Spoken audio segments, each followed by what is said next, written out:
Jika kita ingin melihat kualitas keislaman seseorang, lihatlah di mana ia saat adzan subuh berkumandang. Apakah ia bergegas menembus gelapnya subuh, atau ia masih asyik meringkuk dan menikmati amisnya kencing syaitan? Dalam sebuah riwayat dikatakan bahwa mereka yang bangun subuhnya kesiangan, maka syaitan telah mengencingi telinganya. Relakah kita ketika kuping kita menjadi pispotnya syaitan? Na'udzubillahi min dzalik. Kita merasa begitu dekat ketika disuruh berlari 100 meter. Namun beberapa meter saja ke masjid untuk sholat subuh berjamaah terasa begitu berat. Ketika kita terlelap tidur, syaitan membuat 3 ikatan, di mana setiap ikatan itu tertulis, malam masih panjang, tidurlah terus. Ketika anak Adam bangun, lepaslah 1 ikatan. Ketika ia beranjak untuk berwudu, lepaslah 1 ikatan yang lain. Dan ketika ia sholat, lepaslah seluruh ikatan. Demikian jelas sebuah hadis sahih. Tetap tidur di waktu pagi dan menjadikan telinga ini tuli akan seruan muadzin bisa menyebabkan kemiskinan. Kalaupun tidak miskin secara materi, maka akan miskin kesehatan. Apalah artinya banyak uang, namun penyakit menumpuk? Apalah arti harta yang melimpah kalau tidak memiliki kesehatan?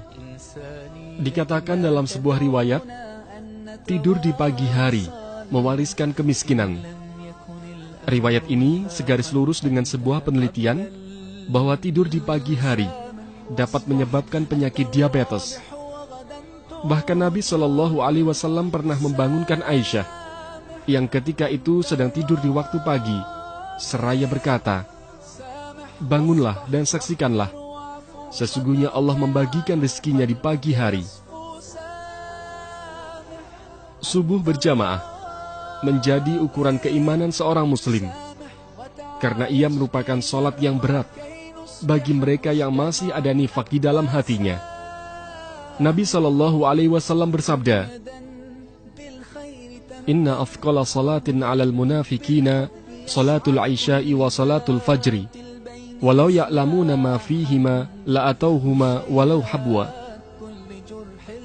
Sesungguhnya salat yang paling berat dilaksanakan oleh orang-orang munafik adalah salat isya dan salat subuh.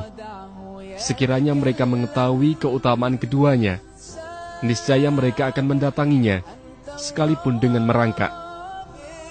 Salat subuh begitu memberatkan langkah, karena hadir di saat kita asyik menikmati empuknya kasur.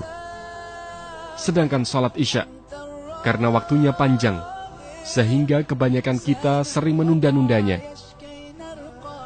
Salat subuh berjamaah di masjid memiliki keutamaan yang luar biasa, sehingga betapa meruginya jika seorang insan beriman melewatkannya. Jika kita sanggup salat subuh berjamaah di masjid, tentu mudah bagi kita untuk menunaikan salat-salat lainnya dengan berjamaah. Salah satu penyebab masuk surga bagi seorang hamba adalah salat subuh secara berjamaah.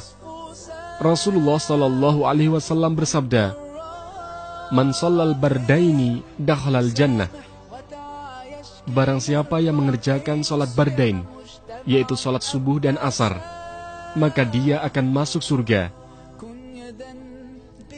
Jangan berbicara Islam terlalu tinggi kalau kita tak mampu berjamaah subuh di masjid.